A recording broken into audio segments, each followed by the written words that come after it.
Welcome to the latest episode of the Known Pleasures podcast. Today we are stepping outside our usual format and getting together to discuss some of post-punk's biggest questions. Was Aztec Camera a band that wasn't fully developed? Did Marky Smith receive compensation after the fall? Did the band Television get adequate reception in the UK? Were the Thompson twins fraternal or identical? These are some of the questions we did not ask in this, our latest episode, Known Pleasures, the Big Questions. We welcome back Mark to the show, our returning champion, Patrick, and me, your master of ceremonies, Graham. We started this episode with Mark giving one of his questions to Patrick, as he was hugely underprepared. Can you guys each give me one of yours? I've got heaps. Yeah, I was just going to pick my best five, and you can have some of the others if you want. Sorry, here's one that I might not use. What would your all-star band be, including keyboards? Like, if you were to put together a band, who would you have? Basically, your five favorite musicians, I suppose, or that you think would work well together, or would provide an interesting.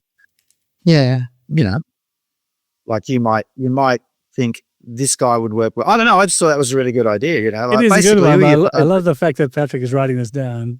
Yeah. When you say the question, I want you to hold up the pad in front of you. Yeah, that's right. Yeah. Well, that was just something I thought of, and the lame sort of ones are like, who would be your ideal dinner guests? Things like that, like yeah. Alive or dead. My problem is I don't really have questions. I've just got answers. Oh, as usual. Well, let's just do that then. And then we'll try and work backwards and go, how the fuck did you arrive at that? Yeah. Here are some of my answers. And yes, 42. Yeah, that's right. Yeah, that's right. Okay. This is the time of the nominees for the Rock and Roll Hall of Fame. They've is it? It is. It's award season. And what exactly is that? Don't you feel it in the air? It's award season. And the Joy Division and New Order have been nominated for the Rock and Roll Hall of Fame, but they've been nominated together, which I think is unfair and mystifying, to tell the truth. They were two different bands. Why do you think they've been nominated together, Patrick? Well, thanks for asking. Look, I can see why. I mean, the links are fairly obvious, but I do think it's a bit lazy. And I think if the Rock and Roll Hall of Fame was in Manchester rather than, I think it's in Cleveland, is it? Yeah, it's in Cleveland. They would not be lumping them together. I think it's a slight, I don't say ignorance in American rock music, but yeah, the Rock and Roll Hall of Fame is not the world's most intellectual organization. I may have to edit this, but keep going. Yeah. And I think John Lydon had it kind of best when he talked about what an absolute joke the Rock and Roll Hall of Fame was, because it just went completely kind of counter to the idea of rock and roll as rebellion, to kind of institutionalize it in this way. So I'm not too fussed about whether bands I like are in the Hall of Fame or not. But yeah, and it's also a bit of a weird one because Joy Division and New Order, I think, have had a grand total of 0 hits in the US. Yes. So yeah, it's a weird one. Mark, what do you think? Well, I'm going to actually connect this to a question I had. If Martin Hannett had not seen something in 4 kind of wannabe punks from Manchester and thought he could do something with them, i.e. 2 albums and a few singles, would anybody be talking about Joy Division today? Would anybody have ever heard of them? Graham? I don't think so. I know it's difficult. Sometimes I separate the 3 members from Ian, because Ian was quite exceptional and he was definitely different to all of the other lead singers as well, whereas the 3 musicians were kind of like every other punk musician in England at the time. And it seems like Ian's lyrics and his voice, coupled with Martin's production, made them who they are. So I think what you're saying is right. I don't think they would have been as big without Martin, because he really gave them the sound, and it was the unique sound that made them who they are. Yeah, it is hard to separate Joy Division from the production sound, from the actual sound of Joy Division. I think they would still have been pretty big because the songs are really good songs. But it's hard to picture a song like She's Lost Control, for instance, without that Martin Hannett production. Whereas there are other songs like Love Will Tear Us Apart doesn't feel particularly production dependent to me. So yeah, I think they still would have had an impact, not least because Ian's lyrics are pretty extraordinary, and the actual bass, the bass sound and the drumming and Barney's guitar work and so on are all each exceptional in their own right. But I wouldn't want to underplay anything that Martin Hannett did in relation to the band, because he was just incredible. He was just fantastic. The reason I asked this question is those two bands are tied together, and what you get without Ian Curtis's New Order and without Martin Hannett, pretty much apart from the first album, Get New Order. So I think people would be talking about them, but I don't think you'd be seeing millions of T-shirts and them being inducted into the Rock and Roll Hall of Fame. I think they'd just be an interesting kind of footnote of a time before music moved on. And I think, Mike, when we did the Joy Division episode, I said, Hookie has said, people talk about Martin Hannett's production, but we wrote the fucking songs. And that's absolutely true. But if you listen, as I said on that, if you listen to the RCA album and that he wasn't involved in Martin Hannett, I don't think people would be talking about that album today as they talk about Unknown Pleasures today. So my answer to the question would be no, they wouldn't be, but I get what you're saying, that they'd still be an important part of the story. But they're a different band, though. My point is that the instrumentation, New Order are like an electronic band. They have a different singer. Their songs were different. To just lump them together is, as you say, Paddy, is lazy for a start. But it's, I think both bands deserve to have their own time in the sun and their own award, even as frivolous as the award is. Well, it is quite weird to think that they're being honoured for both Love Will Tear Us Apart and Blue Monday. It's like, what's the link between those two songs? Between those two songs, yeah, exactly. Well, they're the two biggest hits that each band has had, I suppose. That's the only thing. Yeah, just about. They're the two songs that the remaining three members are living off, I should think, for the most part. If you wrote one of them, you'd be living well, let alone two. Yeah, no, that's right. Okay, that's a good question, Graham. Very good. There you go. Paddy? We're off. What's your answer? So what's the question? Give us the answer, and we'll work backwards from there. Yeah. Well, Mark and Graham, you've come up with all sorts of questions, and I have several answers, and I'm hoping that there'll be some sort of link between the two at some point.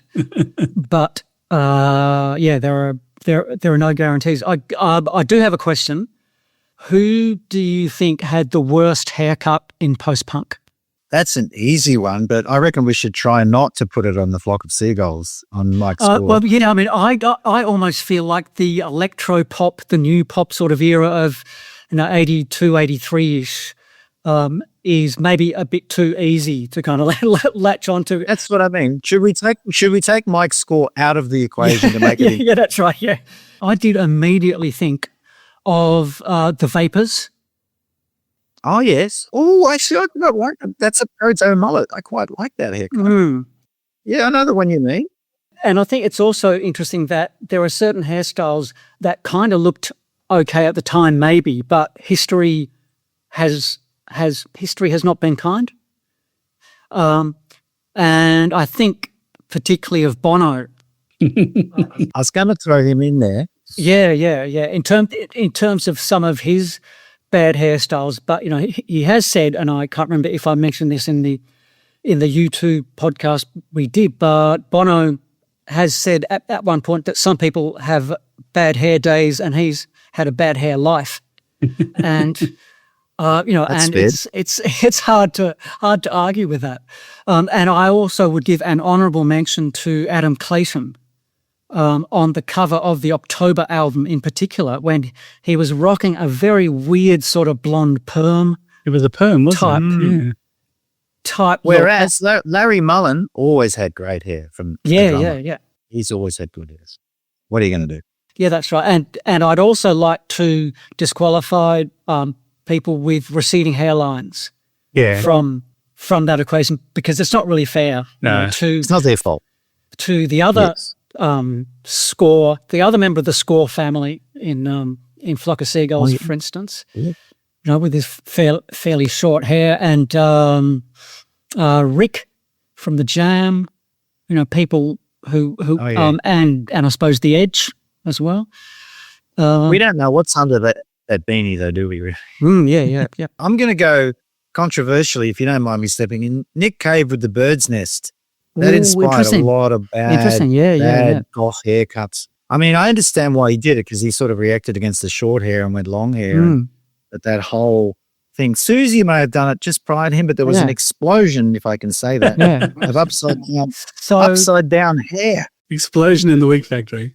So you don't think it stands up to this day? I don't mind it, but it just seemed to be everywhere all of a sudden. Everybody was backcombing their hair and sticking it up 3 feet in the air.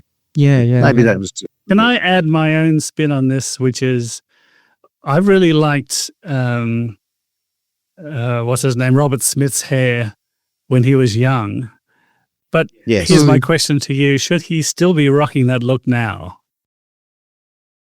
Well, I'm going to step in and say I reckon it's a nice wig and it's a disguise, because he can go out now without the wig and lipstick, and nobody knows who he is. He can just go down to the shops, get a coffee. No one's bothering him. That's the Gene Simmons defense right there, I think. But that's genius. Yeah. If it is, if it's true, if that's what he's doing, it's absolutely brilliant, because you wouldn't know what Robert Smith looks like. And I think that's the best way to be a rock star. I don't want to be bothered today, so I'm not that guy. Yeah. But yeah, he was another one. Him, Susie, and Nick Cave all kind of went crazy for the upside down hair.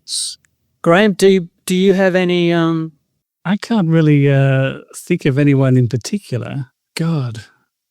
It was just the procession of mullets at the time, which time specifically are you referring to? I've spoken on our podcast before about my mullet theory as to how people's music gets worse the longer their mullet gets.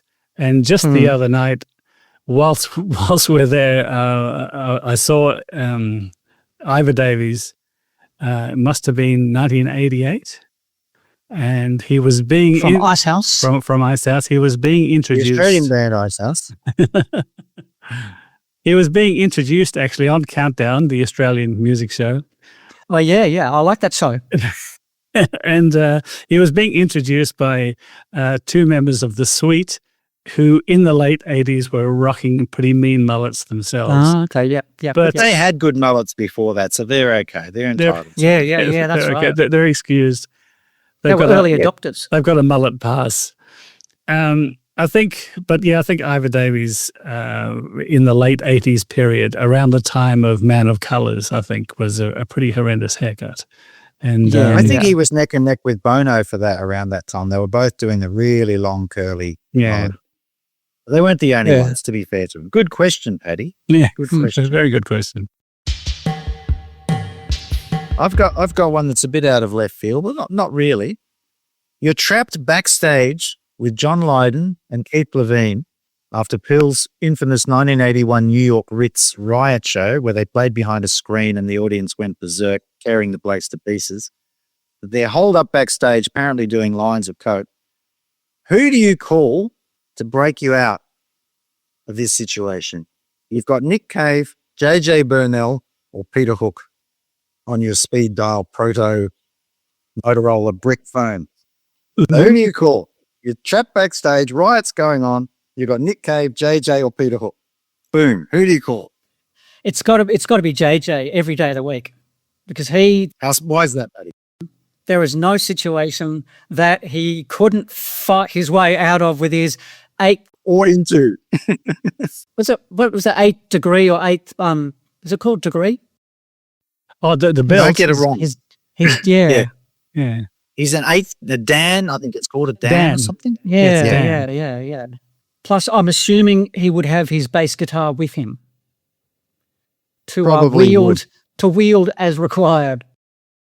Being slung Yeah, low. he could get in and get you out as well. Yeah. Good Yeah, answer. that's right. Good answer. I like that. What do you think, Ryan? I think I'd call Peter Hook, mainly because okay. I think he'd be more reliable. JJ is a bit of a loose cannon, I think. Whereas, What, you think Nick Cave wouldn't be reliable back in the 81? No, I don't think so. Peter Hook was the guy who drove the van. Yeah, well, that's for, what he could. Joy Division. So like there's an inbuilt reliability. That's what I was saying. The person entrusted with the van driving. Yeah. All right. Okay. Well, I picked these three because they're particularly pugnacious and Yes. don't mind a fight. No. On stage or off. Yeah. I'm going to go with Paddy and think JJ has got to be the man for this particular gig because he is that black belt in karate. He's got the triumph. He'll ride up on that motorbike, step off, wade through the rioting crowd, grab you, probably have a quick line while he's there, and then out of the gig to safety. So I reckon I'm going to go with JJ. I hadn't considered the escape vehicle, but you got to get away, right? and Hooky with his extremely cumbersome, van or whatever it is, is not going to be much use compared to JJ on his Harley. That's right. That's right. And I guess Nick would be a good fighter if he wasn't on the knob. He may not be able to come to your rescue at that point. So in 81. No, that's right. Yeah. And If I was with Pill, the only thing I would have said to them, taken the opportunity to say, did you guys get paid up front? Because I think that's right. I think they did. I reckon the organizer of that Ritz show would have been furious. I think everybody was pretty unhappy with it. Yes, but it's gone down in history. In an episode of the TV show South Park in 1998, Robert Smith was a guest, and he managed to help save South Park from a giant mechanized Barbra Streisand. And based so on hang the on, truth, Barry, is South Park some sort of documentary? it's an animated television show. And at the end of the episode, Kyle, I think it is, as Robert is disappearing into the sunset, he says, "Disintegration is the best album ever." And my question to the team is Disintegration the best album ever? Well, that's an easy one. 100% resoundingly no. It's not even the best Cure album. In fact, it may be one of the worst Cure albums. I'm not a fan of Disintegration at all. In fact, I'd rank it below Pornography, which I hate. So, that's my answer. And I think it's anybody that's listened to this podcast before, I think they probably know my position on it. The first three Cure albums are the best Cure albums and may well be the best albums in history. But it's Disintegration. What was even on that album? Was it Let's Go to Bed or some nonsense? No. It was 1989. It was Pictures what was of the hit? You. Pictures of You was one. The Lullaby, which was the Spider-Man is having you for dinner tonight one. Oh, yes, I know that one. And Love Song. Love Song, yeah. I Will Always Love You, I think. No, I don't like that one. And Fascination Street was another song on it. But the album is consistently, almost unanimously voted best Cure album ever in any kind of online poll that you'll see. Is it the biggest selling Cure album? I don't think so. No. I think Wish from 2 or 3 years later was a bigger hit, but Disintegration was the first big-ish hit they had in the US. It got to number 12. Right. That explains. And Love Song went to number 2. Yeah, that's right. So what an absolute tragedy that is. Yeah. So Graham, what are your Well, thoughts? I quite like Love Song, but it's nowhere near. It's not Faith. Like to me, Faith is still their best album. Or 17 Seconds. But Or Three Imaginary Boys. Three Imaginary Boys, Anyway. yeah. But I think what we have to remember is that the South Park guys are, I don't know, 10 years younger than us, maybe not that much. And American. And I think Yeah. we're looking at just the differences in generations here.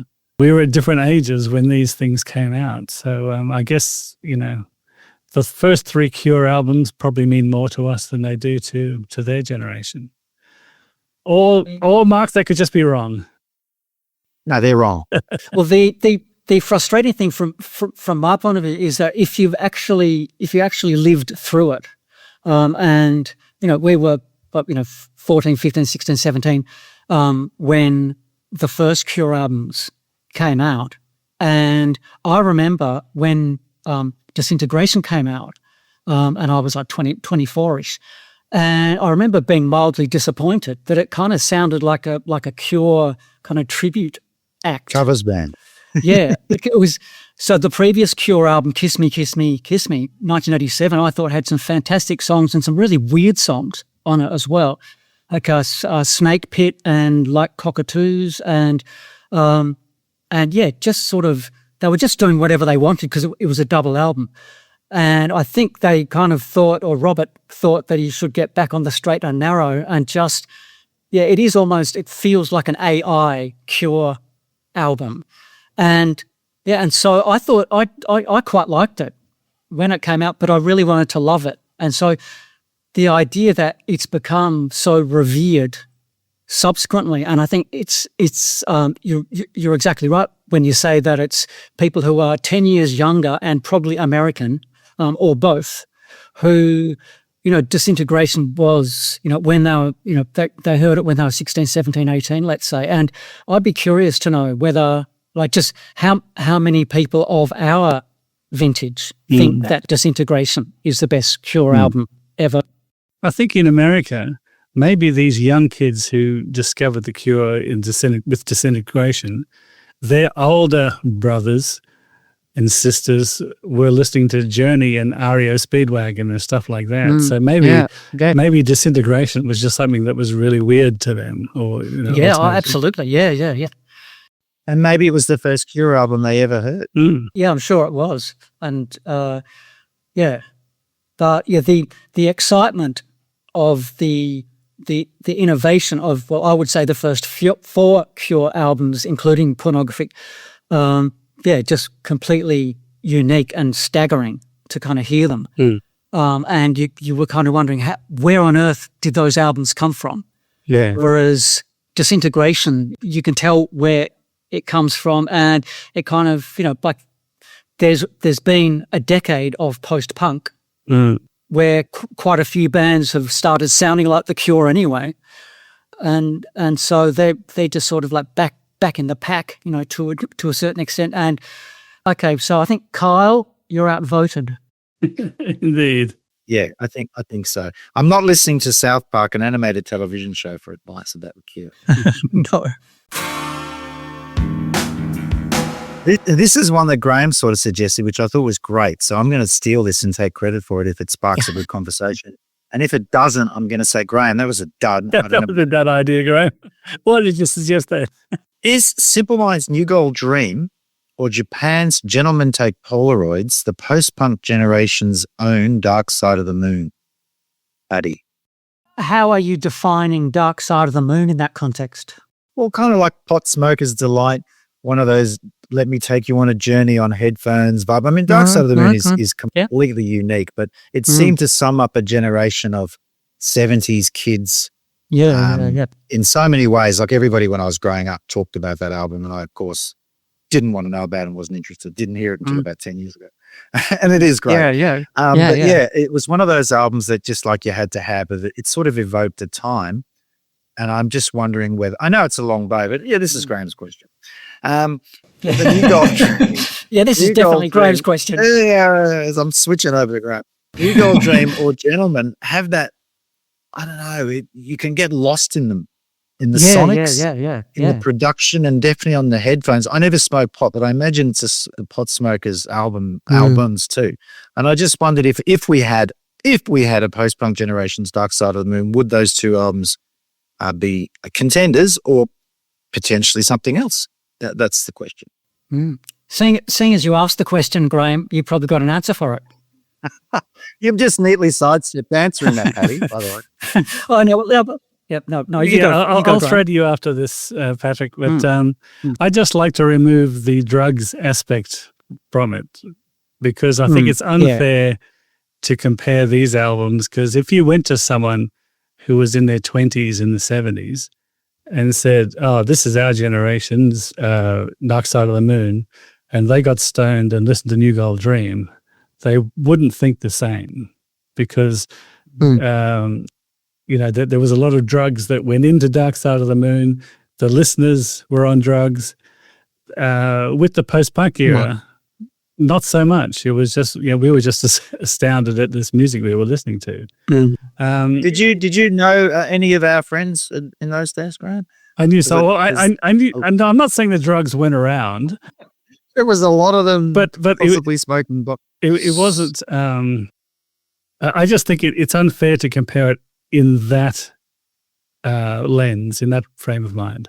So I think that New Gold Dream in particular, although I spoke to you recently, Mark, and I thought that Gentlemen Take Polaroids might also be a contender, but I think that they are our generation's Dark Side of the Moon, because we used to listen to these albums, and I don't know about you guys, but I used to wonder how the hell they did it, how they created those sounds, how they created this mood.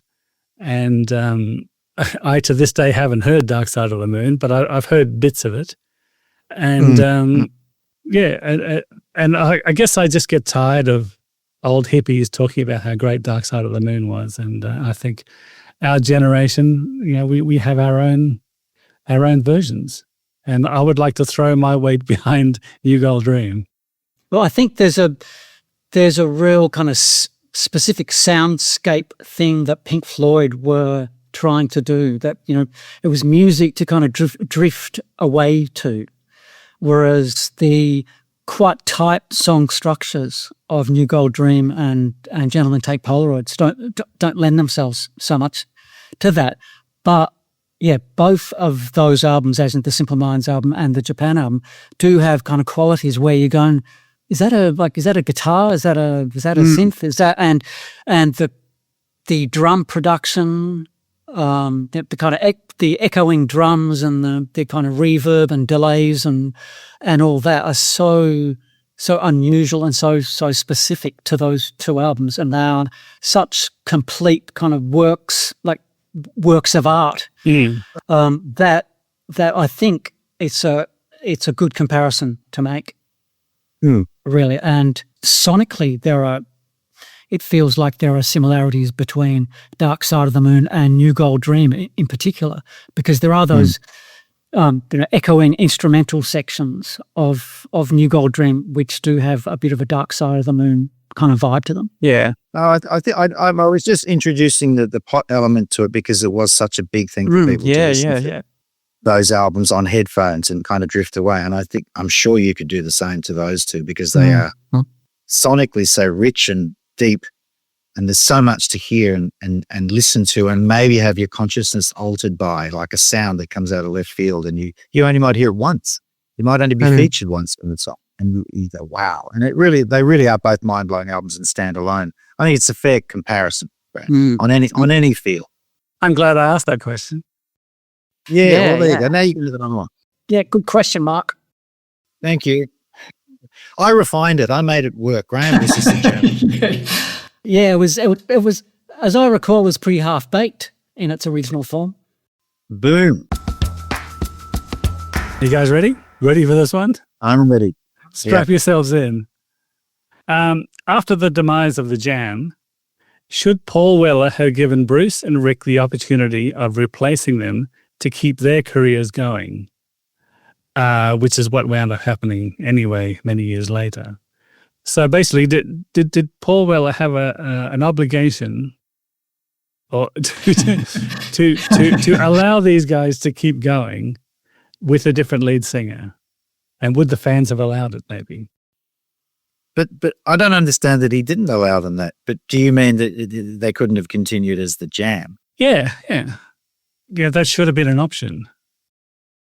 Well, I suppose I'll go first on this. I suppose he wrote the songs, did he not? For the most part, he sang the songs, and he was the face of the band. Bit tricky to lose your lead singer and continue with any band. I mean, Van Halen might beg to differ, AC/DC might beg to differ, but not many bands have survived the death or otherwise of the lead singer and continued on in that same form to any success. I think we talked about this recently, Graham. I can't think of many bands that have done that. I know that I've singers that have run solo and been successful, but I think I don't think he stopped them from doing anything. They could have just as easily gone, we're the two guys from the Jam and we're going to get in Sammy Hagar and we're going to take this as far as we can. And that's my next question. If they got in Sammy Hagar, would they have been the Jam still? It would have been a hell of a ride. For sure. That would have been interesting. Paddy? Yeah. I mean, I didn't have strong feelings about the Jam anyway.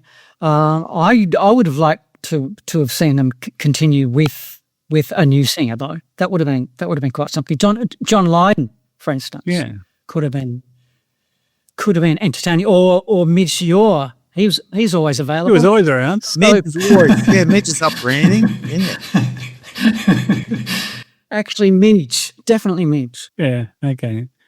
That wasn't such a great question, but anyway, I'll decide. That was yours. That's 100% real question. I'll decide later whether I keep that one in or not. I think that's a good one. Okay, Patrick, I'll go over to you now. I don't have any more questions. Well, what are the questions? You've run out. That was your two. I had the worst post-punk hairstyles and the disintegration question. But didn't Mark give you a question? I gave him an example. Yeah. Okay. Oh, right. So it was such a great question that I've forgotten it already. You wrote it down. I'll just check my notes for this spontaneous question that's just popped into my head. And tell me if I'm getting this right, Mark, from my imagination. Can you guys imagine the perfect all-star post-punk ensemble that would blend perfectly to write the perfect song together? This is a good question, Patrick, that I've given you. Thank you. I like your delivery. This is kind of an AI thing, which I'm not a fan of, but you could potentially, Graham, you being the studio whiz, could potentially come up with something like this. But yeah, I guess the question is name your five favorite players, including keyboards and vocals. Let's leave marimbas out of this.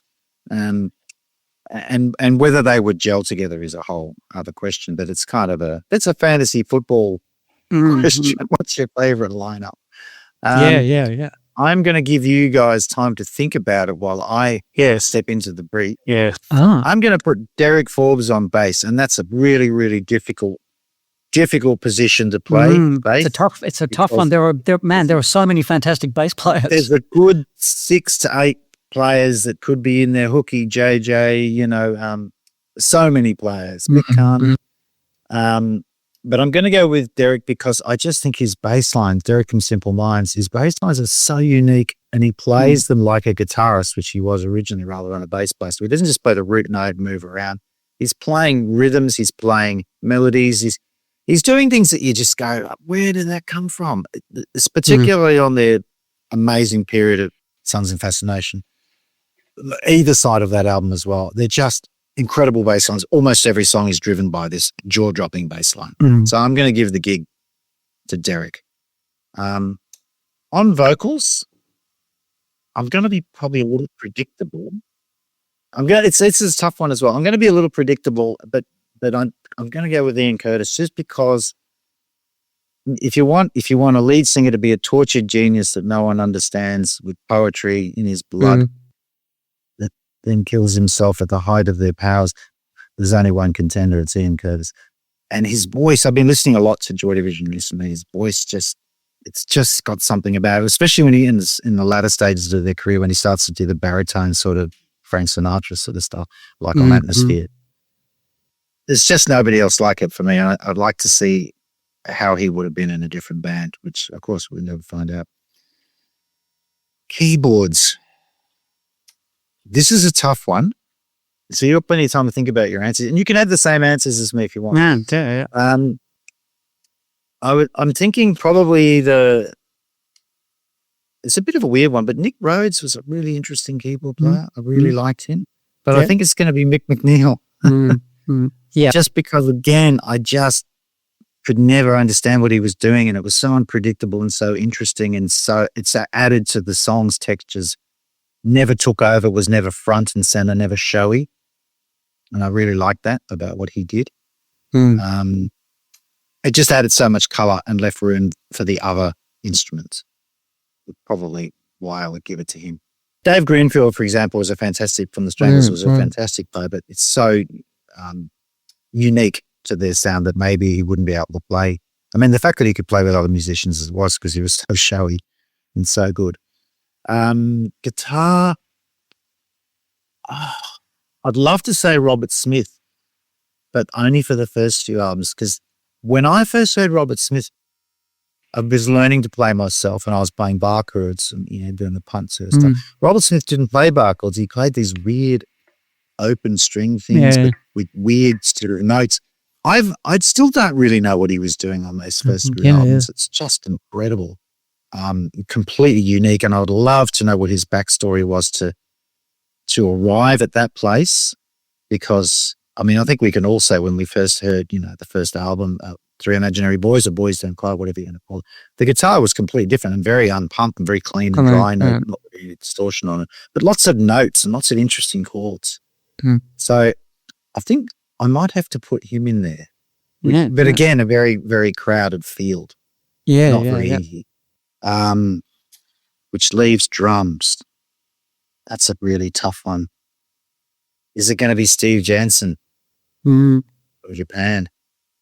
Unbelievably funky for a kind of post-punk band. Like, he could swing like anything, but he seemed to really hit those drums hard and could do the percussion thing. Again, this is a crowded field. There's quite a few contenders in there. But, I think I'm going to go with Steve Jansen. So my lineup is Ian Curtis on vocals. Who did I say on bass now? I've forgotten. Derek Forbes from Simple Minds on bass. Steve Jansen from Japan on drums. Mick McNeil from Simple Minds on keyboards. And Robert Smith of The Cure, but only for the first three albums. That's my all-star AI lineup. Yeah. Right. Okay, I'll get on it. You'd go and free them if they were playing down the corner, at the pub on the corner, wouldn't you? Yeah.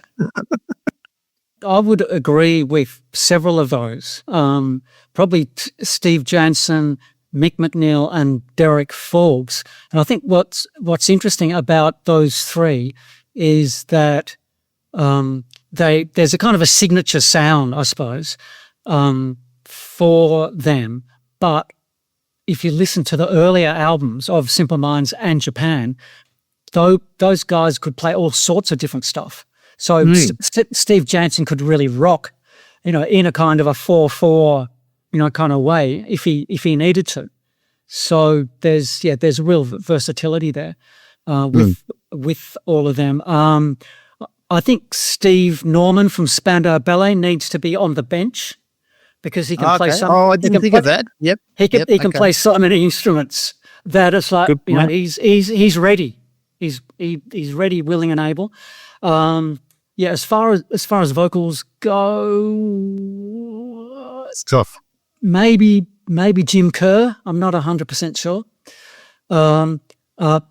Again, because there was all sorts of vocal styles that he employed across the first 4 or 5 albums in particular. so he could do the kind of snarling post-punk thing, and he could do the kind of, the kind of classic New Gold Dream echoing kind of thing, and he could do the kind of optimistic, I promise you a miracle kind of thing as well. So maybe Jim, and I think that leaves guitar, and it's probably hard to go past Robert Smith for me, but okay. I might change my mind tomorrow about that.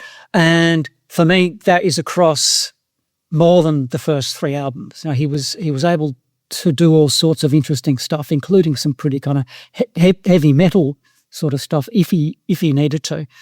So that I think that's my 5. It's a good lineup. Yeah, I like the sub on the bench idea too. I should have thought of it. I'll just say, by the way, that my answers I hadn't really thought about. Yeah, right. All right, Graham. Okay, now I'm not saying this just because he follows our podcast, but I've got Rusty Egan on drums. Oh, you totally are saying it. Just he was a powerhouse in the Skids. He was a powerhouse. Let's face it, he was really good. I've got Mick Kahn on bass because it would. Yeah.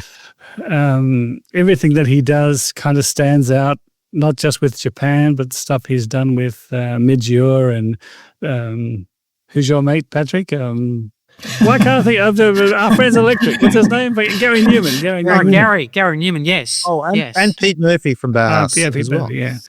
Yeah, no, that's right. That's right. Sorry, I'm forgetting so much these days, so just bear with me. On guitar, I've got John McGeoch because maybe up there. That's cool. I was amazed, Mark, that you didn't pick John McGeoch. I thought you would have chosen him too. Susie and the Banshees and Magazine fame, and then Public Image too. He's out one from out of left field. I've got Howard Jones on keyboards. Mainly because technically he was really good. Whereas Richard Barbieri, as much as I love him, I bet you if you asked Richard to play some blues or something, he couldn't do it. Whereas Howard Jones, which you wouldn't be doing. No, I wouldn't be doing it. But it's important to have that sort of technicality there for me anyway. Right. And I've got Ian McCulloch on vocals. Oh, okay. I was hoping you were going to say Ian Curtis, seeing as you had Howard Jones on keyboards. That's a match. That's a match made in heaven. That's right. Very good. Very well thought out answers there, guys. It'd probably be an absolute nightmare, but it's an interesting idea. And that was a good question, Patrick. Yeah. Patrick. Nice. And who would be the band manager? Oh, it'd have to be Malcom McLaren. Yeah, or what's it? A Dagger? Maybe, I don't know. Steve Blogger from Spandau. Somebody who was a bit of a hype merchant, but you'd have to keep all those egos in check. It'd be pretty difficult. Yeah. It might only last for one AI'd song. Yeah, that's right. What was the album, in your opinion, from this list that had the most influence and lasting impact on the genre? Joy Division's Unknown Pleasures from 1979, Simple Minds' Stars and Fascination from 1981, or Japan's 1979 Quiet Life? And if you don't agree with any of those, would you have another suggestion? The idea is that that sort of staked a claim and said this is where things can go, where things will go. That's what I'm looking for, an album that made that, and subsequently people refer back to, and you can go, oh yeah, I can see that's where things changed. Patty? I've forgotten the name of All right, I'm giving to you again. The name of the first one. Unknown Pleasures, Sons and Fascination, and Quiet Life. And I've chosen those albums deliberately for the point that they represent in the band's evolution as well. Yeah, I can see how Quiet Life had made a big impression on Duran Duran, for instance. And Sons of Fascination, I don't really hear that had a big influence because it was such an unusual album.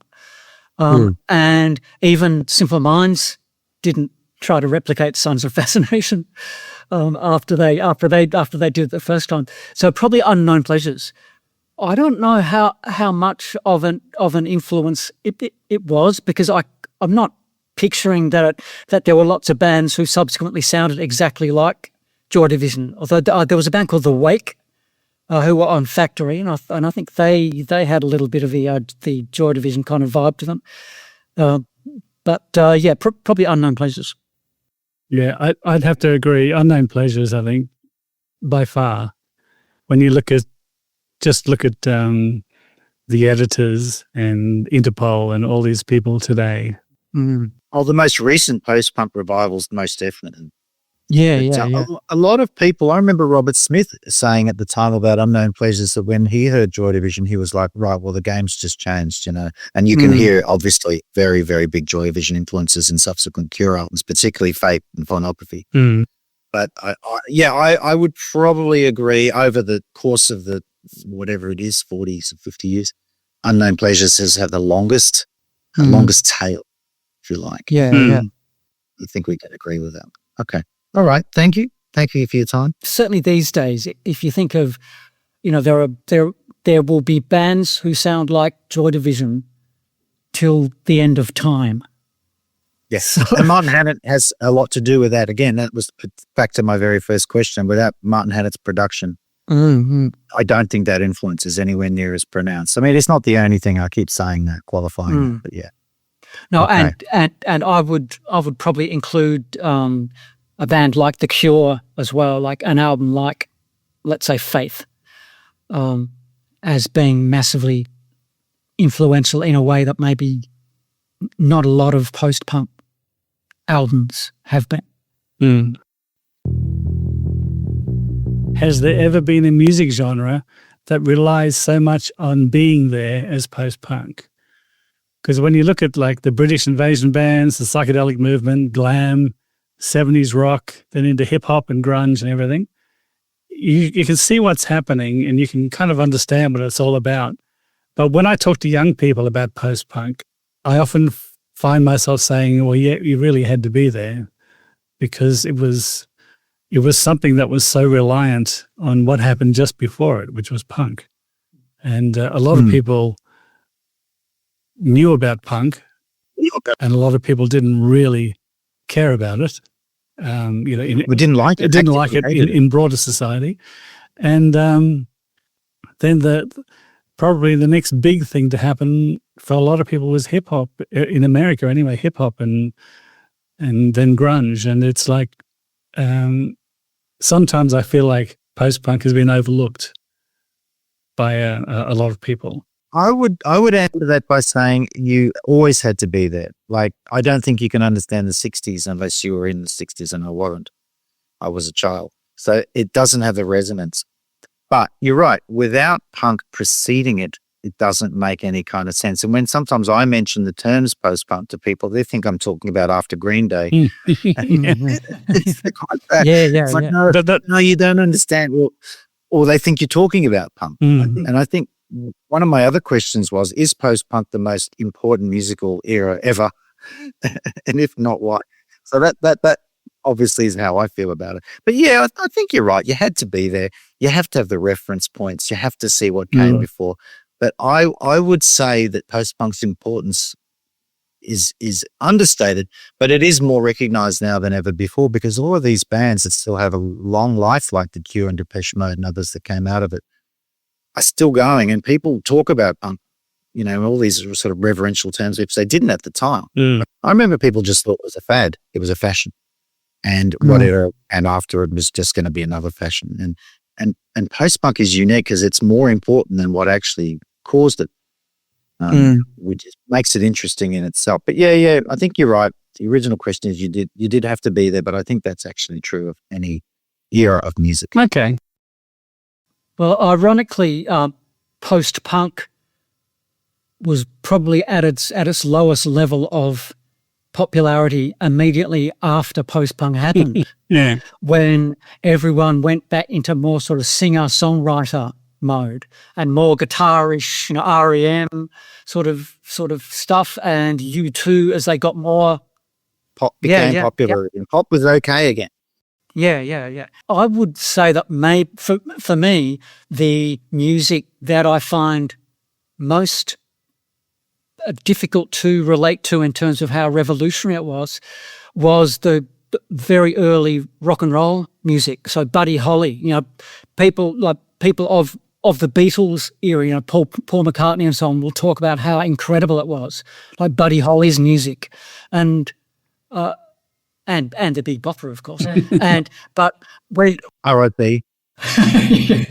But when I hear Buddy Holly, and particularly, Elvis is incredible, but Buddy Holly and those kind of guys, I just think, yeah, it just sounds a bit sort of half baked or something, Yeah. and I can tell that, if you're coming straight from Doris Day and Perry Como or whatever, Bing Crosby, into the early days of rock and roll, that it must have been amazing. I can picture that intellectually, but yeah, I just don't quite hear it. I don't think you ever can. That it's not possible to be astounded in the way. I remember having an argument with a friend of mine, maybe 10 years younger, about Never Mind the Bollocks, the Sex Pistols are. And he's going, oh, it's not that good. I don't understand what the fuss about. They couldn't even really play. And I just said, you cannot have any idea about what an absolutely nuclear explosion the Sex Pistols were at the time and how completely revolutionary that was, because you have context now. You have everything that's happened since 1977 to refer to. When we heard that album, we had no reference points that we knew of as young people, and it was so at odds with everything else that had just happened. So that's that's just normal, I think. And like you say, Paddy, like if we were like Paul McCartney and he was 15 and heard what he heard, it would probably be just as revolutionary as what this is to us. But yeah, it's a good question.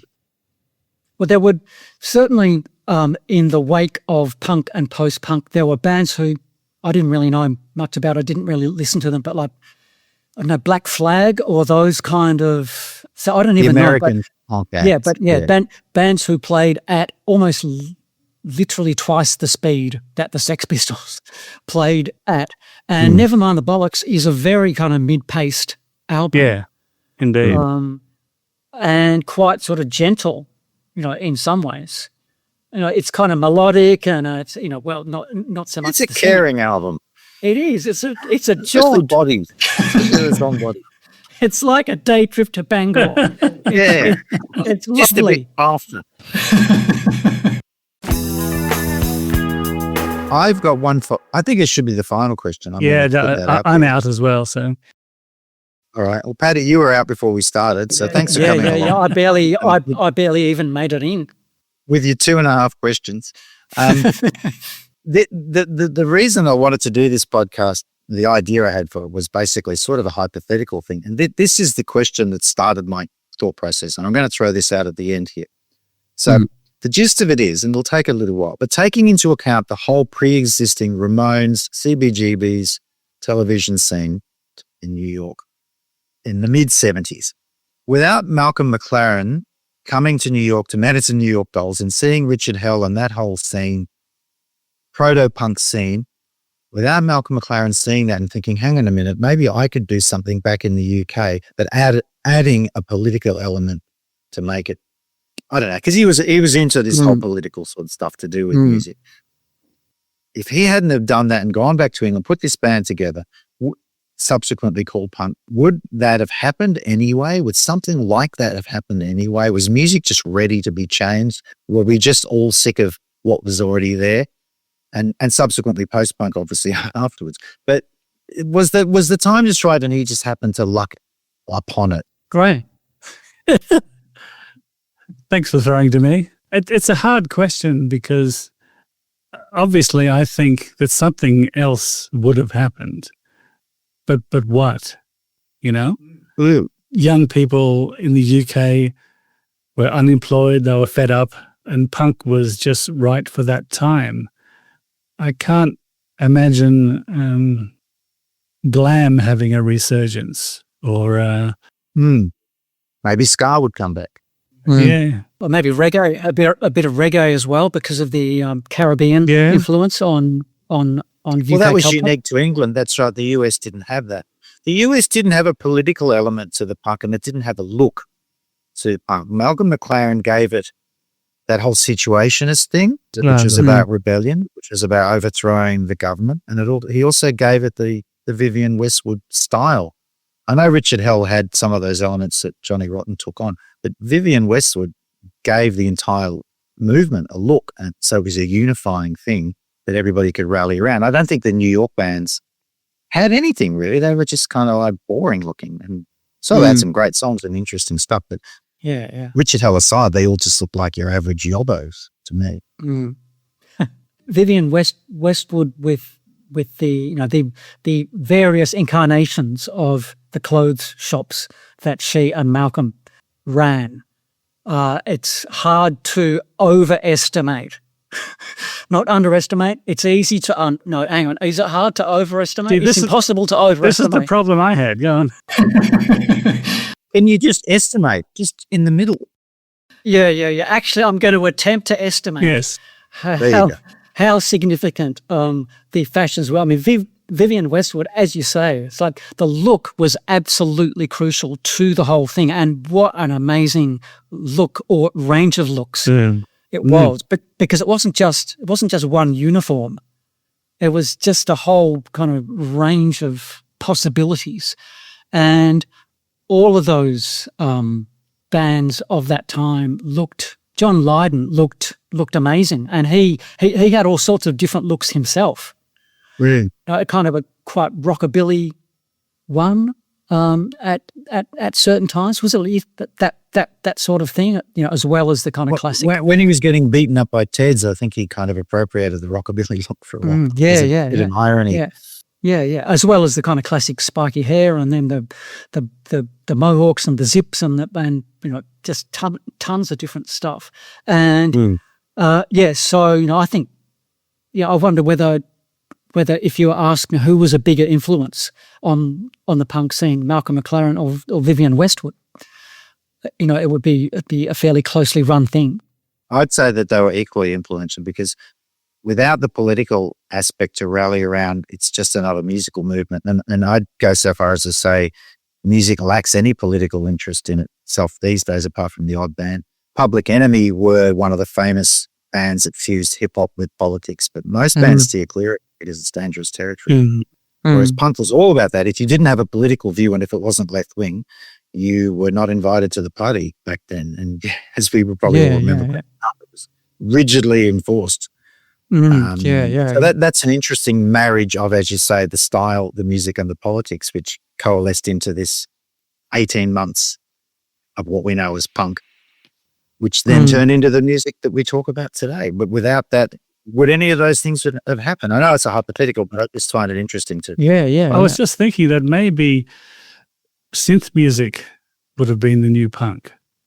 Because those like Suicide, they were doing something very interesting. Just since that's right, and quite aggressive with it too. That's so true. synths weren't available only a few years before, but by the time 79 comes around 1980, and they're more affordable, maybe lots of young kids would have done, or what a lot of young kids wound up doing is buying these synths and doing something on that.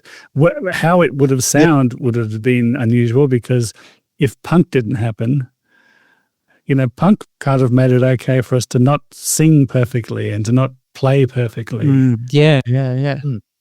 And to play with one finger or two chords, or to be aggressive. It could have been aggressive synthesizer music, like I said, like Suicide were doing. And Gary Newman sort of got into very early. I mean, he was one of the very first discoverers that you could make aggressive, moody music with these heavy synth sounds. And ultra. Could have happened, Graham. And Gary Newman came into music via punk and quite sort of snarly guitarist kind of music. Anyway, heavily influenced by Ultravox, who were doing something along similar lines. But it's just an interesting question, because I do give credence to the US scene, because it does predate the UK scene. And I read a book about Malcolm McLaren recently, and there were just so many ideas he had, and he just needed avenues for them. And I think going to the US, to New York in particular, in the mid 70s, about 74, 75, I think gave him a jumping off point that he thought, I can take some of these elements and take them back, and subsequently did. Okay, well, I think that's it, guys. That's it. That's it.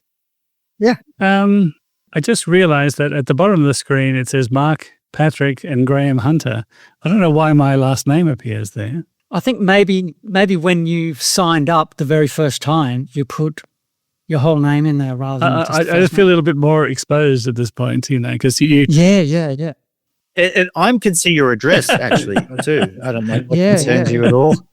Why is your phone number on the wall behind you? Yeah. Expect a visit from some angry Cure fans. Yeah, that's right. And they'll be sprightly. They'll be young and fresh and angry. They'll be under 50. That's the thing. Yep. We're carrying their copies of Disintegration. Right. Okay, well, I'd like to thank Mark Seymour and Patrick Mangan for being with us. Yeah, well, thanks for having me on, guys. I very much enjoyed the idea behind it. It was my idea, that's why I enjoyed it. It was just lots of fun, as I said, just to actually sit around and go, what would I ask these guys if I could ask anything? Let's see if they can think on their feet and react and what they come up with. There you go. The big questions, Graham. The big questions have been answered.